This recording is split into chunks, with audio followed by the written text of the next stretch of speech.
Piniling i-celebrate ni Jake Vargas ang kanyang 21st birthday sa piling ng mga batang may kapansanan sa isang bahay ampunan sa Olongapo City. Ayon sa Home Sweet Home star, mas gusto raw niya ito kaysa magarbong handaan. Ang Star Bites sa Tenikata, Tibayan. Sa isang makabuluhang paraan ipinagdiwang ni Jake Vargas ang kanyang 21st birthday sa Olongapo. Ang Home Sweet Home star, time out muna sa trabaho para magbigay saya sa mga bata may kapansanan sa bahay ampunan na Niños Pag-asa Center. Ang birthday boy, nagpakain at naghandog pa ng awit. Hindi rin naman nagpahuli ang mga bata. Ang ilan, bumida sa pagkanta, pag-drums at pagsayaw. Natouch ko sa lahat ng ginawa nila. Kinantahan ko nila, sumayaw sila.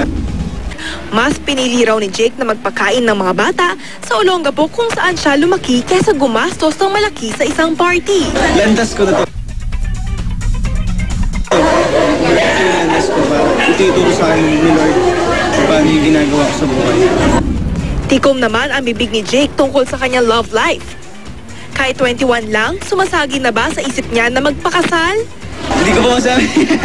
Kailangan ko pa po mag-before na kailangan ko pa mag-ipon sa sarili ko para pag dumating ko na magpapakasal na ako, meron na po ako may lalabas na pera. Katatibayan, GMA News.